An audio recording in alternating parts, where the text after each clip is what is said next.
What's the difference between a spiritual, I mean myself path, and a spiritual path that's about connection?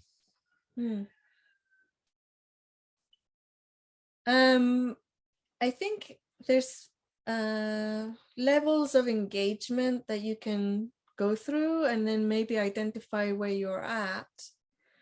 In the 1960s, there was a big wave in the human collective to become a collective, an advanced collective, a high frequency collective. And the hippie movement was born, and the flower kids and the flower children and all these things started being born, and people started living in collective locations, and then it got hijacked, right? And instead of our world, our community, and our children and our lives, it became about my enlightenment. And that was a hijack. So whenever a person talks about my enlightenment and my spiritual path, you know they're hijacked, because that is what's it called? When two things can't exist together. They're incompatible, and they're something in terms.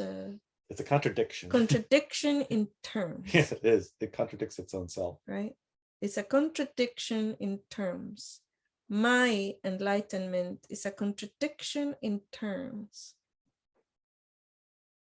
We have seen, and people talk a lot about how when they've taken like the Ascension 101 course, for example, right, or any of the other courses by themselves for their enlightenment, they get a huge growth spurt, right? Their life changes often. But then they do it with a group here and Walk With Me Now. And it just blows their mind. It's like, why does that happen?